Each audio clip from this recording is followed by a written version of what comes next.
15 ans, tu m'aurais dit, mais tu sais, tu seras en direct du Stade de France dans le journal de 20h de France 2, tu ouvriras et ce sera une finale France-Brésil. Tiens, en fait, d'ailleurs, la France va la gagner, cette finale, 3-0. Tu m'aurais dit ça à 15 ans, j'aurais rigolé. Bonjour, je suis Thierry Régnier et vous écoutez C'est le chemin qui compte. Le podcast qui permet à chacun d'entre nous de libérer son potentiel et de devenir qui nous sommes vraiment. Chaque épisode est l'occasion de partir à la rencontre d'invités singuliers, connus ou non, jeunes ou moins jeunes, pour explorer leur chemin de transformation et nous inspirer dans notre propre quête de changement. Chemin faisant, nous plongerons ensemble dans les coulisses de leur voyage. Les défis surmontés, les victoires célébrées, les expériences marquantes, les rencontres déterminantes et les leçons apprises. Bref, toute chose qui nous rappelle que plus que la destination, c'est le chemin qui compte. Alors aujourd'hui, je reçois Yann Lavoie, journaliste, formateur et entrepreneur. Bonjour Yann. Bonjour Thierry. Yann, je suis super heureux de te recevoir aujourd'hui, non seulement parce que tu es un ami de plus de 30 ans, mais aussi parce que tu as un chemin pour le moins singulier, pour ne pas dire atypique, qui je pense inspirera beaucoup d'auditrices et d'auditeurs aujourd'hui. Alors retraçons ton chemin Yann, tu nais au milieu des années 60 en région parisienne, dans un environnement que tu dis toi-même bienveillant. Tu vénères ta maman, qui te le rend bien et te submerge d'amour. Tu dis d'elle qu'elle est l'une des 3 femmes essentielles de ta vie avec ta compagne Isabelle et ta fille Elisa. Tu hérites de ta maman une grande sensibilité et une capacité à ressentir profondément les émotions pour mieux les partager. Quant à ton père, tu le décris comme un Lino Ventura self-made man, entrepreneur et bourreau de travail. De lui, tu reçois des valeurs fondamentales comme l'universalisme, le sens de l'effort, mais surtout ce qui deviendra la grande affaire de ta vie, la passion du sport. Comme un coach de vie, il t'accompagne sur ton chemin, surtout les jours de tempête. Et même s'il ne te l'a jamais dit, tu sais qu'il est fier de toi et du chemin parcouru. Tu grandis avec à tes côtés ton frère aîné, Franck, avec qui tu partages la même chambre pendant les 17 premières années de ta vie. Lui, aussi calme que toi, turbulent. Car il faut bien le dire, Yann, tu ne tiens pas en place et ça se ressent à l'école où tu ne trouves pas ta place. Tu as très envie d'apprendre, mais pas comme l'école te le propose. Tu décroches quand même ton bac par le bout des cheveux, sauvé par la littérature et les langues, mais tu n'as toujours aucune idée de ce que tu veux faire. Alors pourquoi pas tenter une fac d'histoire ?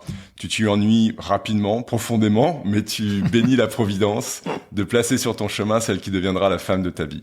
Pour t'ouvrir les horizons, tu t'embarques pour les US et à ton retour, tu t'inscris en fac d'anglais, mais nouvelle désillusion. On est au début des années 80 et un vent de liberté souffle sur le paysage audiovisuel et agite en toi la fibre du journalisme. Tu t'inscris alors dans une école de radio où tu fréquentes les rédactions et 1 mois plus tard, à 22 ans, tu es propulsé sur les ondes au moment où les radios libres éclosent partout en France. Yann Lavoie trouve enfin sa voix. Oh, bien joué.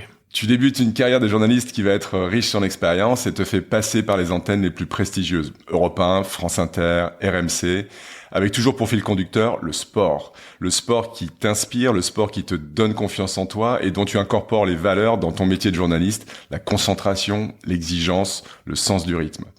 Puis c'est l'aventure de la télé, tu intègres l'équipe de Télématin avec William Lémergie et quelques temps après le service des sports de France 2 où tu prends, comme tu le dis, les plus grands pieds de ta vie en couvrant des événements sportifs majeurs comme les Jeux Olympiques et la fameuse Coupe du Monde de foot de 98, le Graal pour tout journaliste sportif. En 2000, poussé par ta curiosité et ta soif d'apprendre, tu t'essaies au monde de l'entreprise en rejoignant aux côtés de Patrick Chen le groupe Sport Ever, un des tout premiers médias de sport en ligne. Puis en 2006, tu élargis encore tes horizons en créant ta propre société de conseil en communication, Variance Sport, tout en commençant à transmettre ton savoir en tant que formateur au centre de formation professionnelle des journalistes. Yann, j'ai la chance de te connaître depuis plus de 30 ans et je dois dire que tu es un spécimen rare. Ta première qualité, c'est l'humour que tu instilles dans tous les moments de la vie pour désamorcer les tensions, faire un pas de côté et parfois masquer une grande sensibilité. Ton autre trait, c'est l'absence de concession et l'incapacité qui est la tienne de faire des choses que tu n'aimes pas ou de compromettre tes valeurs, notamment celles de liberté et d'indépendance que tu chéris plus que tout. Enfin, ce qui interpelle chez toi, c'est la manière dont toute ta vie, tu as, sans aucun plan de carrière, saisi les opportunités, créé ton propre vent et finalement tracé ton propre chemin, celui que tu viens nous raconter aujourd'hui. Waouh. Bon, écoute, au revoir. Je pense que tout le monde sait tout. C'est très émouvant. Donc Yann, avant de rentrer dans le vif du sujet, j'ai envie de te faire agir sur le chemin que je viens de retracer. Qu'est-ce que ça évoque pour toi ? Qu'est-ce que tu ressens en reparcourant ce chemin ? Je suis ému. Je suis ému parce que tu es un ami, déjà. Et donc, quand tu as un ami qui arrive à te décrire de cette façon-là, tu te dis, j'ai pas tout raté quand même dans ma vie. Parce que si j'ai des amis qui me voit par ce prisme-là, qui effectivement, tu m'as connu, je sais plus, je devais peut-être arriver à la télévision, je pense. Donc j'étais au début d'un long parcours quand même. Et puis c'est vrai qu'on a quand même beaucoup ri, beaucoup déconné. Et il n'était pas toujours, je pense, facile pour tout le monde de voir derrière les rires, derrière les blagues, qui se cache un peu derrière. Et pour moi, l'humour, tu en parles, ça a été bien souvent quelque chose qui était très facile pour moi et qui en plus cachait plein de réalités. Yann, il y a une première question que j'ai vraiment envie de te poser. Quand on regarde ton chemin, le grand fil conducteur, c'est le sport, indéniablement. Mmh. Donc pourquoi le sport a pris une telle place dans ta vie et qu'est-ce que tu trouves dans le sport qui te nourrit tant ? Je pense que j'ai fait même un rapprochement entre le sport et mon métier. Parce qu'en fait, ce que tu n'as pas dit dans le métier que j'ai fait, que ce soit en radio ou en télévision, c'est que j'ai fait 30 ou 35 ans de direct quotidien quasiment. C'est-à-dire que tous les jours, tu te remets en question en direct.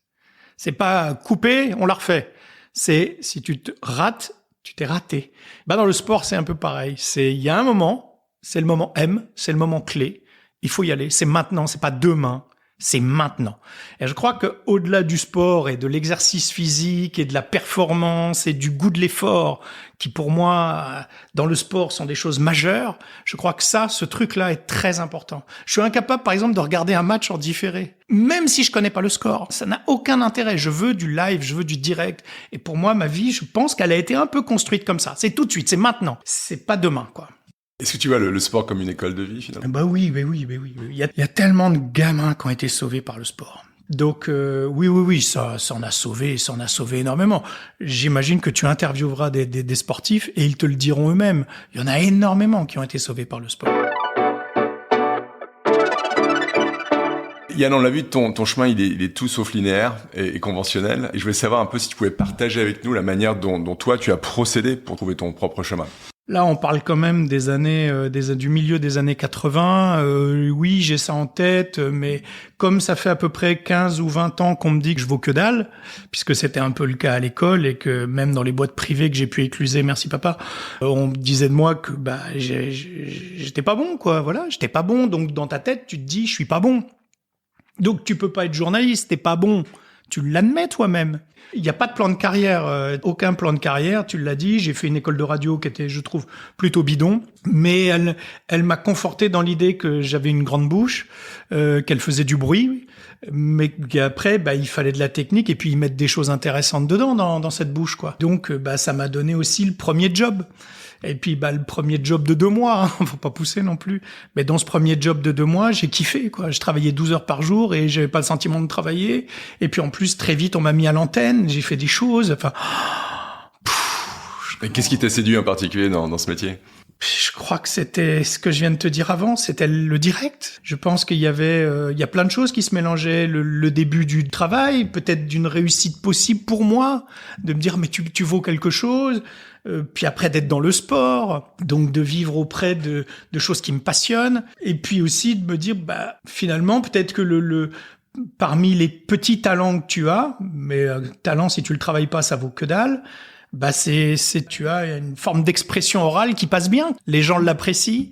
Mais encore une fois, pour dire quoi? Donc ça s'apprend, de savoir écrire, de savoir dire, de savoir synthétiser, de savoir, de faire du journalisme, quoi. Faut l'apprendre. Et je l'ai appris sur le tas. Ça a pris du temps, mais je l'ai appris sur le tas. Et donc j'avais tendance à masquer mes manques et mettre en avant ce qui me semblait pas trop mal chez moi, quoi. Et c'est comme ça que j'ai avancé masqué pendant très longtemps. Moi, j'ai attendu d'avoir 40 ans pour enfin me dire « t'es peut-être à ta place ». Mais sinon, t'as le syndrome de l'imposteur, on en parle souvent, mais il est vrai. Et qu'est-ce qui t'a permis justement de dépasser ce syndrome de l'imposteur ? Quand t'arrives à 40 piges, que un jour tu as une radio comme RMC et son patron Alain Veil qui t'appellent et qui te disent voilà, on veut te prendre pour animer la tranche du soir et la tranche du samedi matin qui est la tranche la plus écoutée.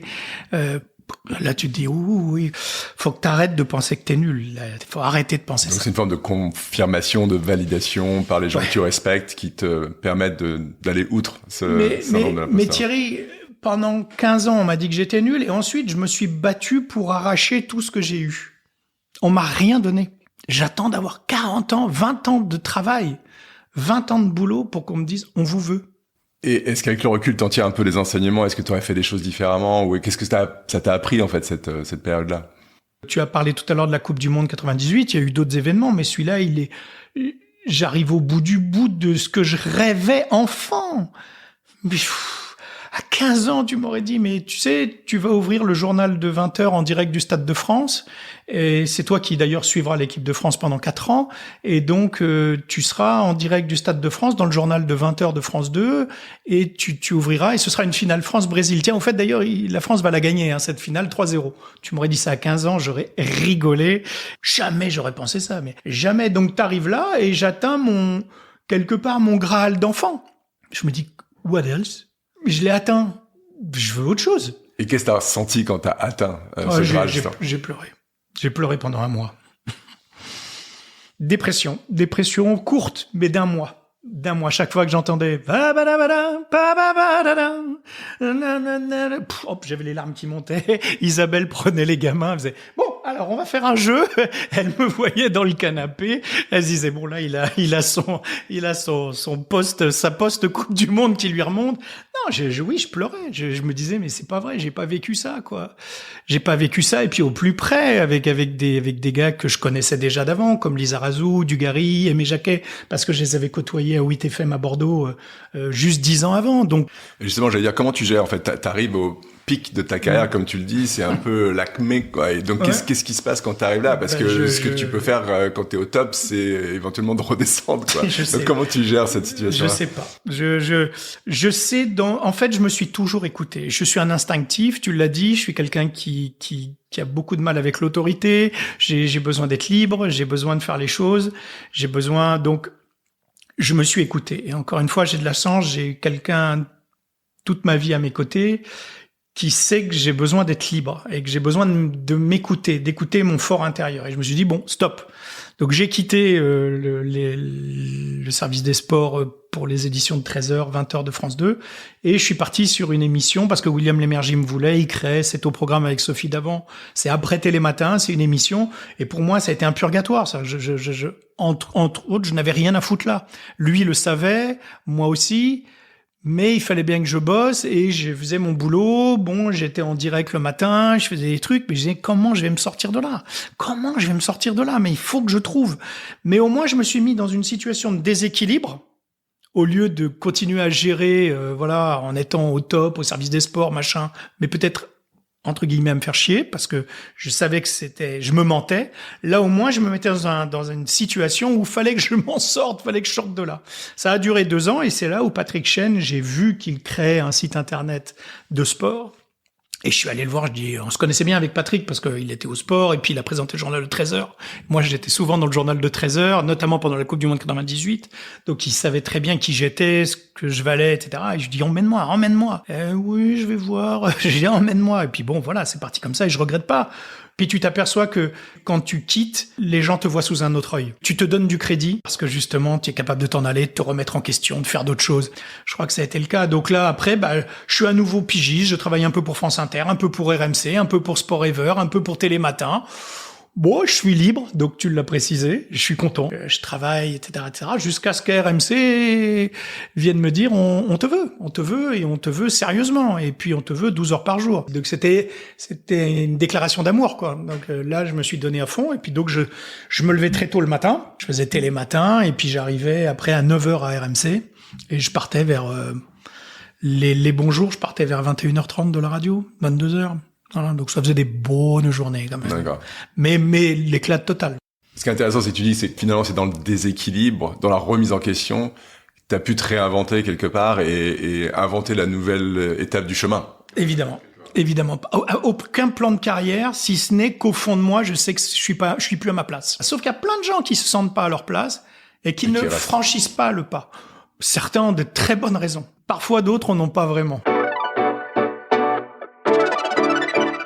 Pour trouver ton chemin, tu as parlé de beaucoup de travail, beaucoup de pratique. Est-ce que tu peux nous parler quelque part peut-être de rituels, d'habitudes, d'influences, de rencontres qui t'ont accompagné sur ton chemin et qui ont été un peu déterminantes et qui t'ont aidé finalement à devenir qui tu es aujourd'hui? Je vais citer personne. parce que c'est un peu tout le monde à la fois. On est bien d'accord que j'arrive dans ce métier, je sais pas faire grand-chose. Et contrairement à ce qu'on voit aujourd'hui beaucoup, j'ai eu la chance d'être un journaliste multicarte. J'ai présenté des journaux, j'ai été chroniqueur très longtemps, j'ai été reporter radio, j'ai été reporter de télévision, j'ai été anchorman, j'ai commenté des matchs de foot, j'ai été rédacteur en chef d'un site internet. Je suis pas sûr qu'on donne la chance aux plus jeunes demain, journalistes, de faire autant de choses. Le gars qui va commenter des matchs de foot, il va commenter des matchs de foot toute sa vie. Moi, j'ai eu la chance de faire plein de choses. En fait, comme j'ai toujours ce syndrome de l'imposteur, je voulais absolument, plus que la reconnaissance du public, à laquelle tu ne penses même pas, la reconnaissance de mes pairs. Il y a que ça qui m'intéressait. De me dire, dans les yeux de certains journalistes, de rédacteurs en chef, de se dire, ils m'estiment. Quand on dit, c'est toi qui vas aller faire les Jeux Olympiques avec un tel, quand c'est la Coupe du Monde de foot et qu'on te dit, c'est toi qui vas suivre l'équipe de France de foot. Ah, j'avais mauvais caractère, ah, j'en emmerdais plus d'un, mais au final, ils me l'ont donné le truc. Je l'ai pas volé, ils me l'ont donné. Et donc, j'avais cette reconnaissance. Ouais. Donc, si je dois citer une personne, c'est peut-être la première qui m'a vraiment fait confiance, c'est Jean-Louis Morin, qui est un ancien grand reporter d'RMC. Et lui, un jour, il me dit, je crée une radio à Bordeaux. Elle va s'appeler 8FM. C'est la radio du club de foot des Girondins de Bordeaux en 1988. Et j'ai besoin d'un journaliste qui suive l'équipe des Girondins de Bordeaux, pas à pas tous les jours. Et qui, en plus, fasse des journaux, des flashs le matin, etc. Et j'ai pensé à toi. Wow.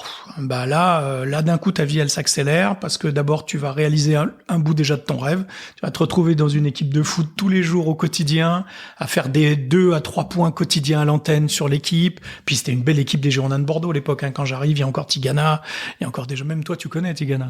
Hein, t'as entendu parler. Alors, il faut quand même savoir que Thierry connaît rien en sport. J'ai essayé pendant 30 ans, mais il y connaît rien. Mais bon, voilà. Donc, Jean-Louis, il a cru en moi à 24 piges. Et c'est là où t'as besoin qu'on croit en toi. C'est pas quand on a 45 ou 50. C'est quand t'as 20 piges. C'est là qu'on a besoin. Et moi, j'ai jamais oublié ça par la suite. Faut aider les jeunes. Donc, tu redonnes ça aujourd'hui? À moi, s'il y avait qu'un truc qui m'intéresserait vraiment aujourd'hui, bon, je vais avoir 60 ans, c'est ça. Tu vois, t'as des jeunes entrepreneurs, ouais, de leur faire des formations, ça me plairait. Ça me plairait de leur donner. Et tu le fais d'ailleurs. Là, aujourd'hui, je serais presque prêt à travailler bénévolement pour des jeunes qui ont 20 piges, qui veulent monter leur boîte et qui se disent, comment je fais pour me présenter, voilà, Fais attention à ce que tu souhaites, Yann, parce que les gens vont s'en rappeler, vont revenir vers toi. Mais franchement, je le dis du fond du cœur. C'est quelque chose qui m'intéresse beaucoup. Voilà, il faut que je puisse le faire dans de bonnes conditions. Mais ça m'intéresse énormément parce que je trouve que quand t'apportes quelque chose aux gens, parfois, tu te dis, je suis quand même un relais entre l'information et les gens. Ça, c'est vachement chouette. T'as l'impression d'apporter quelque chose. Le mieux du mieux, c'était à 8FM, justement. Quand je commentais les matchs de foot, il y avait un monsieur qui s'appelait Roger et qui était aveugle. Et la première fois qu'il m'a appelé après une des retransmissions que j'avais faites à la rédaction de 8FM, bonjour, je suis Roger. C'était pour vous dire, Yann, je suis aveugle. Grâce à vous, je revis. J'entends les matchs, c'est magnifique, quoi. Je suis le ballon, je sais où il est. J'avais les larmes aux yeux. Alors sur ton chemin, Yann, il y a eu vraisemblablement des moments de doute aussi et d'incertitude, peut-être liés à des critiques, des jugements que tu as pu recevoir. Énormément. Comment t'as géré ça, en fait, ces moments de doute? T'as deux façons de prendre la critique. Je travaille dans un métier où il y a de l'objectif et du subjectif. J'arrivais, même jeune, à me dire, ça c'est subjectif, ça en revanche c'est très objectif. Et essayer de faire focus sur l'objectif. Et donc le doute, oui. Et puis je vais même te dire un truc. Le doute, c'est ça qui te fait avancer. Si tu commences à pas avoir de doute à 20 ans, à 30 ans, à 40 ans, que tu commences à avoir moins de doute à 50 piges, bon. Mais il faut toujours avoir le doute. Est-ce que je fais bien? Est-ce que ce soit tes choix? Une fois qu'il est fait le choix, et en revanche, faut arrêter de douter. Faut y aller à fond et baisser la tête et rentrer dedans. Et sur ces critères de subjectivité, objectivité, comment tu fais pour distinguer les deux et te dire, ok, là-dessus c'est subjectif, je peux rien faire, là c'est objectif, je vais travailler dessus. Comment tu fais pour Dans nos métiers, c'est quand même vachement important. L'image, oui. Ouais. L'image, ce côté subjectif, il est quand même vachement important. Tu sais, il suffit de dire, moi ça m'arrivait, il y avait des gens, ils disaient, j'aime pas. Alors, super, ok, t'aimes pas quoi? Déjà, là, quand tu poses la question, on rentre un peu plus dans... C'est aux autres de te dire ce qui ne va pas.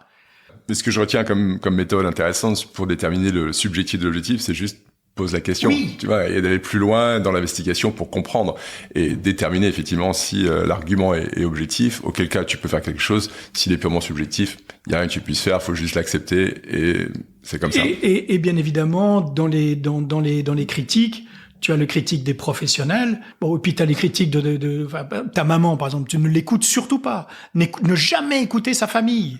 Tu vois, c'est comme aussi l'autre dame qui un jour au marché me dit « Ah, c'est vous qui faites de la télé, je vous vois et tout. » Je dis « Oui, c'est moi. » « Eh ben, vous êtes plus beau à la télé, hein. » Et bim, tu prends ça dans le nez, tu lui dis bah oui, bah c'est parce que je suis maquillée, tout ça. Bon, c'est pas très objectif. Enfin, quoique, il y a un peu d'objectivité, parce que c'est vrai que j'étais plus beau à la télé. Mais non, il faut faire le tri là-dedans très vite. Donc, en quête d'objectivité, évitons d'avoir recours au feedback de notre famille, de nos mamans. Surtout, alors les mamans en premier, et puis même les autres derrière. Je m'intéressais sur le fait de savoir comment ta transformation, t'as eu de multiples rôles, de multiples casquettes, de multiples métiers au sein de ton métier cœur de journaliste. Quel impact cette transformation, fil du chemin, a eu sur toi-même et sur les autres? Sur les autres, j'en sais rien. Ma transformation, enfin, tout se fait en même temps, Thierry, tu le sais bien, c'est-à-dire que tu es en train d'essayer de réussir un peu ta vie professionnelle en même temps que tu essayes d'être un mari et d'être un papa. Ouais, la conjonction de tous ces rôles qu'on a joués. Voilà, donc j'ai 3 enfants, je pense que je n'ai pas été le même papa avec l'aîné qu'avec le dernier. Moi, mon socle, c'est ma famille. Donc tu l'as dit, papa, maman, mon frère, dans un premier temps, et puis ensuite mon épouse et mes enfants. Donc à partir du moment où c'est mon socle, je n'ai pu faire ce que j'ai fait, le peu que j'ai fait, que parce que j'avais ce socle. Je pense que j'ai peut-être été, du coup, dans la transformation, un peu plus rasséréné, peut-être au sein de ma famille, auprès de mes enfants, en ayant un peu plus confiance en moi et en qui je suis et en me disant bon bah je suis un peu moins un imposteur, je suis un peu plus reconnu, je fais ce que j'aime, mais je saurais pas trop quoi te dire sinon. En fait, j'ai jamais intellectualisé tout ça. Tu dis que néanmoins, ta transformation a eu un impact. Au début, t'as dit sur pas grand monde, mais finalement, ça a eu un impact sur ton cercle immédiat. T'es une personne différente et donc ton interaction avec ces personnes l'est également et les influence différemment et a priori de manière plutôt positive. Quand tu t'es transformé, t'as appris plein de choses et ça a pu avoir un impact positif sur ta famille. Je crois que je l'aurais évité l'impact négatif, c'est-à-dire de me prendre pour une star et je te donne une anecdote. Isabelle donc et moi, on n'a jamais parlé de mon métier. Le soir quand je rentre, on parlait toujours d'autre chose. On n'a jamais été dans le culte de ce métier ni de la personnalité. Mais le petit dernier, à nouveau, j'étais beaucoup à la télévision le matin, il avait des copains le matin, en CM2, CE2, machin, ils disaient « Ah, dis, ouais, j'ai vu ton papa !» Parce que là où j'habite, tout le monde se connaît un peu. Et mon dernier, il faisait « Ouais, je sais, je sais. » En fait, il disait « Ouais, je sais, mais il ne m'avait jamais vu. » Et je luttais avec Isabelle de lui dire « Mais montre-lui quand même une fois son père, il a l'air d'un idiot. »« On n'a pas le temps le matin, je suis désolé, il faut les habiller, il faut leur donner à manger. » Et puis de toute façon, il préfère les dessins animés. Et un jour, je me suis battu pour que Matt, c'est son prénom, regarde la télé un matin et puisse arriver à l'école en ayant vu son père.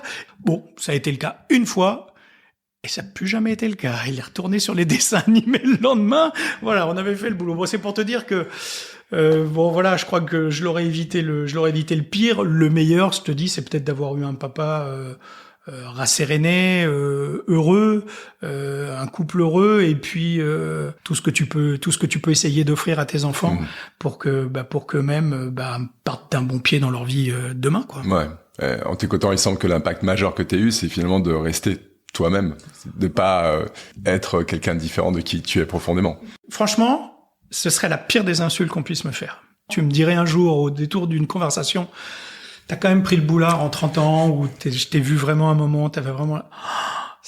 Je me vexe pas. Franchement, je suis pas quelqu'un qui... Là, je serais vexé à mort. Je serais pas vexé, je serais blessé. Et pourtant, il faudrait l'accepter. Si quelqu'un qui m'est cher le pensait vraiment, il faudrait que je l'accepte.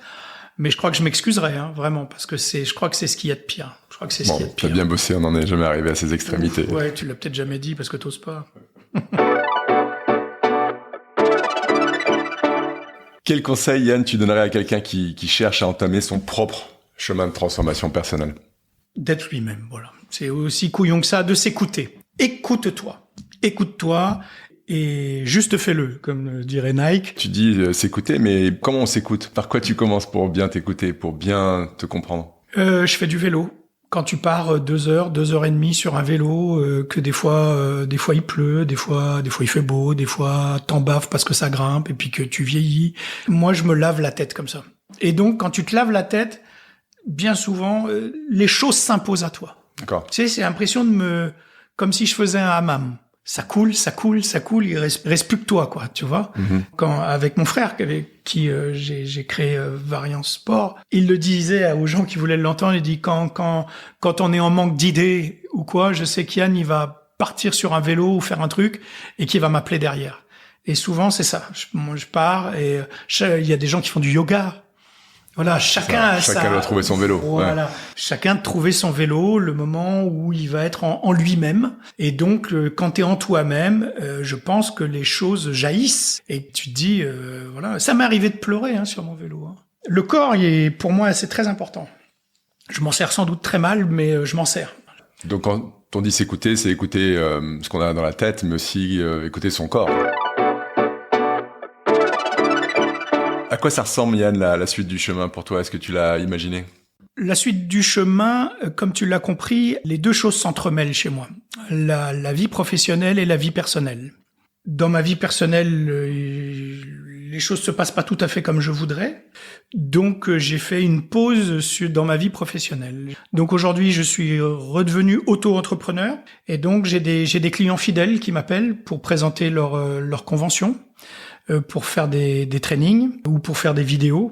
Donc, ces clients fidèles, on travaille pour eux. Et je cherche plus de clients parce que d'abord, je vis surtout ma vie familiale d'abord. Et ensuite seulement un peu ma vie professionnelle. Donc ces petits booms vont bien.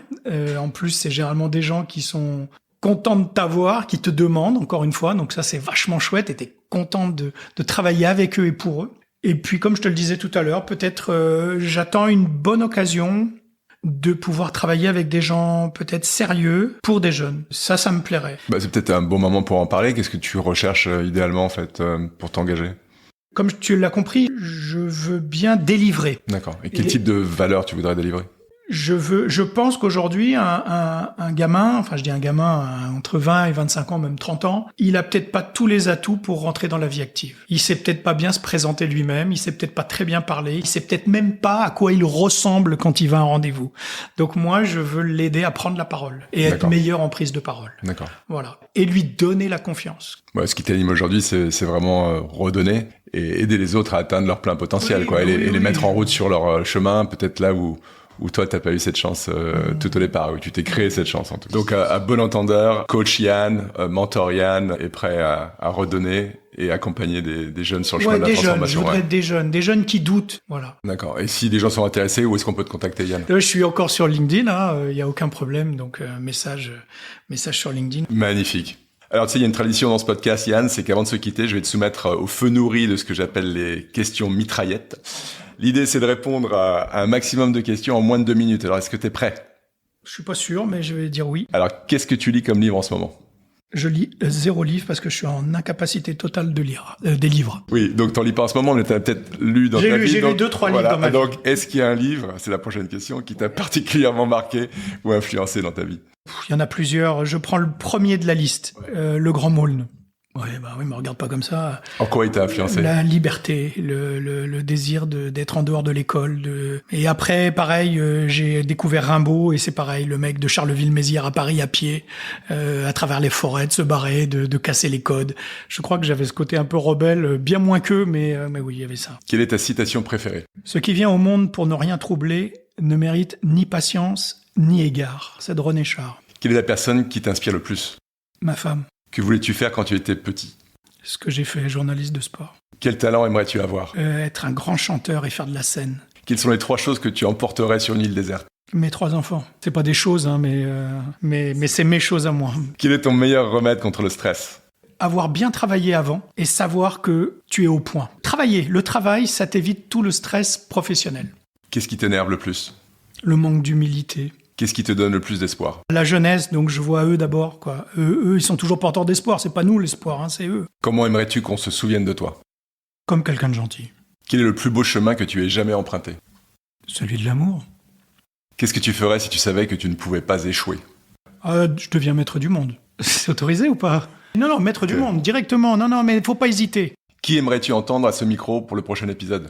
Alors, je sais qu'elle va dire non, donc je vais t'en donner 2. Je te dirais ma femme, Isabelle, parce que je pense que ce serait intéressant de l'entendre. Je pense que avec toutes ces questions-là, moi, je serais curieux de savoir qu'est-ce qu'elle pourrait te répondre à toutes ces questions que tu as posées, tu vois. C'est la personne que je connais peut-être le mieux, et je serais pas capable de te dire ce qu'elle te répondrait. Donc, je vais dire quelqu'un de connu, puisque ton sujet, c'est le chemin, quand même, la transformation. Aimé Jacquet. Je le cite aussi parce qu'on a parlé de la Coupe du Monde 98, donc on est dans la tonalité.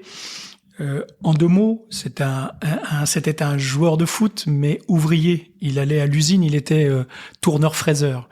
Lorsqu'il marquait un but avec Saint-Étienne le week-end, quand il revenait dans l'usine, ses copains mettaient du crépon vert de la couleur de Saint-Étienne sur sa machine. Tu vois, donc c'est un gars qui est allé à l'usine et qui a été footballeur. Et puis ensuite, il a été entraîneur. Puis il a entraîné la plus grande équipe française de Bordeaux. Puis il a été entraîneur de l'équipe de France. Puis il a gagné la première Coupe du Monde. Donc ça veut dire que le chemin de ce gars ouvrier qui envoie la France en finale et sur le toit du monde du football, adulé de tout le monde. Je pense que là, tu tiendrais un gars qui te raconterait son chemin. Là, je suis ton premier auditeur, hein, franchement. Bon, on attend d'accueillir Aimé sur le podcast. Merci Yann pour ton témoignage. Merci à toi, mon Thierry. Iconoclaste mais inspirant. Bon retour dans le centre de la France où tu habites et bon chemin à toi. Merci beaucoup Thierry, merci pour tout ce moment. Merci d'avoir écouté cet épisode. Avant de nous quitter, voici les quelques pépites que je retiens de la conversation avec Yann. Premièrement, dans le sport comme dans nos vies, sachons reconnaître le moment M, le moment où il faut y aller, maintenant et pas demain. Deuxièmement, pour trouver sa voie ou pénétrer une filière, une stratégie peut consister à avancer masqué, en cachant nos manques et en mettant l'emphase sur nos forces. Troisièmement, parfois quitter une situation confortable mais qui ne nous satisfait pas est une bonne manière de se réinventer et d'attirer de nouvelles opportunités. Quatrièmement, certaines critiques sont bonnes à écouter, mais il faut savoir dissocier les critiques objectives des critiques subjectives et ne se concentrer que sur les premières. Cinquièmement, le doute, c'est ce qui nous fait avancer. En revanche, une fois notre décision prise, ne doutons plus et respectons nos choix. Et enfin, pour trouver son chemin, soyons nous-mêmes, écoutons-nous en pratiquant des activités qui nous permettent de rentrer en nous-mêmes et ensuite, comme dirait Nike, juste fais-le. Voilà, c'est tout pour aujourd'hui. 1000 merci à notre invité pour la qualité de son témoignage.